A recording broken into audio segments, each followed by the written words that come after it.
আর রেখাপাত্র আজকের আছে, কালকেরেও আসবে না, থাকবে না। ও যেমন ও যায় কলকাতায়, ওর কাজ কলকাতায়, কোথায় খাটতে যায় আন্দারে না কোন জায়গায়, ও কেরালায় চলে যাবে। ওরা ধরে বেঁধে একটা ধরে বেঁধে এনে একটা রাজনীতির মধ্যে ঢুকে দিতেছে, এ একটা চক্রান্ত করে একটা দেশ আর কি। হ্যাঁ, আর এই আবার লক্ষ্মীর ভান্ডার উনি নেয়, এইসব যত উন্নয়নের মাল ও পায়, আবার হচ্ছে আমার উন্নয়ন লাগবে না। সন্দেশখালী মিথ্যে ঘটনা সাজিয়ে করেছে। এই আজকের করেছে, কালকের এই ভোটের পরেই 5 তারিখই বুঝতে পারবে, 4 তারিখই ফলাফল হয়ে যাবে, হলে বুঝতে পারবে। আর 5 তারিখে ওরাও বুঝতে পারবে যে আমাদের কি করলাম আমরা সব। বিরোধী দল বলছে যে শাহজাহান ভাই আর আসতে পারবে না, এই নিয়ে শাহজাহান ভাই চলে আসবে, ওটাও হয়ে গেছে, তার তো কিছু পায়নি মোটামুটি, তার কিছু নজির পাচ্ছে না, কারুর কিছু হচ্ছে না। মানে ওরা একটা বলার চাপে রেখেছে, ওরা আইনি যেটা হবে সেটা হবে, সেটা আর আমরা কি বলবো। নতুন কাকে গুখালি অনেক রকম মনে গাবে, ওরা গায়ে মায় করে ফেলতেছে, বুঝতে পারছেন? তা ওদের পাঁচতলার মাটি আকঞ্জিপাড়ায় 153-54 বুথে আপনাদের কতটা আশাবাদী যে ভোট জিততে পারবেন? আমরা মোটামুটি আমাদের ভোটার আমরা আছি তোমার 1200-1300 ভোটার, দুটো পার্ট, তার মধ্যে আমরা ভালোই ভোট আমাদের পড়েছে। আমাদের ভোট আমরা জিতে আছি এখানে, আর জিতে যাব। আর বসিরহাট লোকসভা থেকে হাজী নুরুল বিপুল ভোটে জয়যুক্ত করবে। বিরোধী দল বলছে যে হাজী নুরুল ইসলাম বিগত দিনে যে নুসরাত জাহান আসেনি, হাজী নুরুল ইসলাম যদি জিতে যায় তিনিও আসবেন না, এই নিয়ে আপনি কি বলবেন?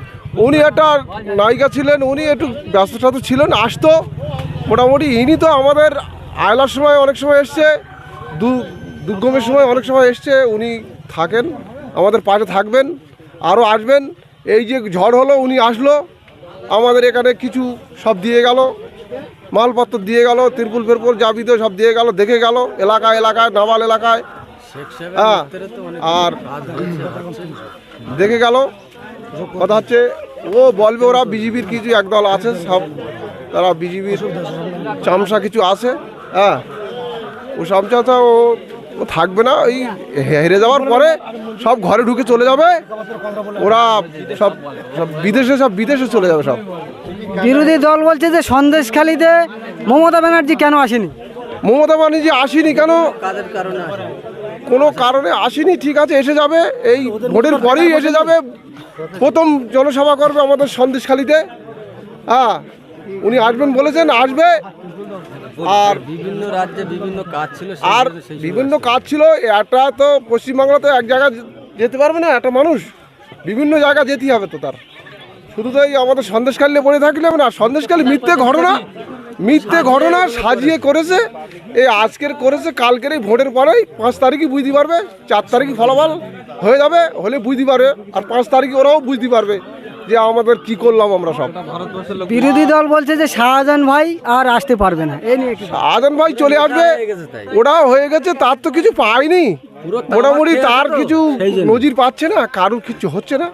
মানে ওরা একটা বলার চাপে রেখেছে, ওরা আইনি যেটা হবে সেটা হবে, সেটা আর আমরা কি বলবো। হ্যাঁ, আর বিশেষ করে এখন ওদের পাঁচতলায় মাটি নেই, বুঝতে পেরেছেন? ওরা পাঁচতলায় মাটি নেই, ওদের কোনো জায়গায় একটা পঞ্চায়েত নেই, কোনো জায়গায় একটা বিধানসভায় কেউ নেই, পশ্চিমবাংলায় কোনো জায়গায় কোনো ক্ষমতা নেই। যেগুলো পেয়েছিল সেগুলো কোনো কাজ দেখাতে পারিনি ওরা। সন্দেশখালীর মানুষরা বলছে যে হাজী নুরুল ইসলাম ভোটে জিতে কি দেখা যাবে? হ্যাঁ, অবশ্যই দেখা যাবে। ও আমাদের কাছে থাকবে, আমাদের পাশের মানুষ, আমাদের খুব কাছের মানুষ। আমরা সবসময় দেখতে পাই তাকে, আর সবসময় দেখি তার।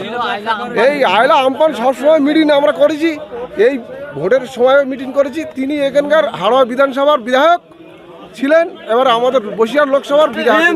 জিন্দাবাদ, থাকবে। আপনার নাম? আমার নাম ইসাহাক আকঞ্জি।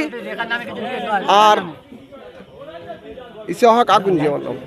আচ্ছা, বিজেপির নেত্রীরা বলছে যে আমরা 2 লাখ ভোটে জয়ী হব, এই নিয়ে আপনি কি বলছেন? আমরা 3 লাখ ভোটে আমরা ওরা বলুক কি যাক, ওরা এখন বলে বুঝতে পারছেন, নতুন কাকে গুখালি অনেক রকম মনে গাবে, ওরা গায়ে মায় করে ফেলতেছে বুঝতে পারছেন। তা ওদের ওদের ওদের পাঁচ তলার মাটি সেটা গুটিয়ে দিছি, বিজেপির সেটা গুটিয়ে গেছে। উঠে গেছে। আপনি আপনি কিছু বলবেন? ওই তো যা বলছে এই তো গুরুজন আছে এখানে গুরুজন ছাড়া আমরা কাজ কি বলবো? যে রাজন্যা হালদার যে বলছিল যে দেবাংশু আল্লাহর অংশ, এটা আপনারা কি বলবেন? বিরোধী দল বলছে যে এটা বলা চলবে না। কোনটা বলছেন? বিরোধী দল বলছে যে রাজন্যা হালদার তিনি বলেছে যে দেবাংশু আল্লাহর অংশ, এই নিয়ে কি বলবেন? দেবাংশু হালদার ওটা আমি তো বলতে পারছি না, মোটামুটি ওটা আমি ততটা আমার নলেজে নেই বুঝতে পেরেছেন। তিনি প্রত্যেকটা জায়গায় ঘুরছে, কিন্তু হাজী নুরুল ইসলামকে দেখা যাচ্ছে না। হাজী নুরুল ঠিক জায়গা আছে, উনি আসবেন বুঝতে পেরেছেন। এই ভোটের পরই ও লোক মানে 4 তারিখের মধ্যে সব জায়গায় পরিক্রমা করবেন। আর রেখাপাত্র আজকের আছে, কালকের ও আসবে না, থাকবে না। ও যেমন ও যায় কলকাতায়, ওর কাজ কলকাতায় কোথায় খাটতে যায় আন্দারে না কোন জায়গায়, ও কেরালায় চলে যাবে। ওরা ধরে বেঁধে একটা ধরে বেঁধে এনে একটা রাজনীতির মধ্যে ঢুকিয়ে দিতেছে, এ একটা চক্রান্ত করে একটা দেশ আর কি। হ্যাঁ, আর এই আবার লক্ষ্মীর ভান্ডার উনি নেয় বুঝতে পেরেছেন।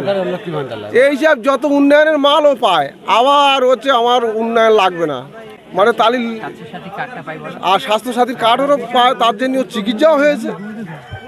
বিরোধী বলছে যে ওই কন্যাশ্রী আমাদের লাগবে না, আমরা নিজের টাকায় আমরা নিজের। ওদের লোয়া হয়ে গেছে তো, ও মাল লোয়া হয়ে গেছে, ওদের আর এখন দরকার নেই, ওদের লে খাওয়া হয়ে গেছে। এখন আবার এখন তো পাওয়ার দেরি আছে, আবার ছেলেপুলেরা 18 বছর বয়স হবে, আবার কন্যাশ্রী রূপশ্রী পাবে, তাই এখন লোয়া হয়ে গেছে। আবার এখন তো ওদের দরকার নেই, আবার সময় আইলে আবার তখন ওই পায়ে হাতে ধরে আবার সব এসে পড়ে যাবে। ওদের কাজকর্ম হচ্ছে এই তো। আপনারা কত ভোটে জিতছেন এবং হাজী নুরুল ইসলাম? আমরা 2 থেকে 2.5 লাখ ভোটে জিতবো। আগের বারে 3 লাখ 3.5 লাখ ভোটে জিতেছিলাম, 2.5 লক্ষ ভোটে জিতবো আমরা বসিরহাট লোকসভা। আমাদের সন্দেশখালীর তো আমরা মোটামুটি লিড দিতে পারবো। আর অন্য অন্য জায়গায় হাড়োয়া, বসিরহাট, তোমার হিয়ালগঞ্জ, আপনার মিনাখা, এগুলো তো আশা রাখি খুব ভালোই হবে ফল। মানে আপনাদের এখানে কি ভোট শান্তিভাবে হয়েছে? আমাদের খুব শান্তভাবে ভোট হয়েছে, এখানে কোনো অসুবিধা নেই, এখানে কোনো রকম কোনো অশান্তি হয়নি, সবাই ভোট দিয়েছে। এখানে অফিসাররাও ভালো বলেছে আমাদের যে সত্যি এখানে নিরপেক্ষভাবে ভোট হয়েছে, এখানে কোনো রকম অসুবিধা হয়নি।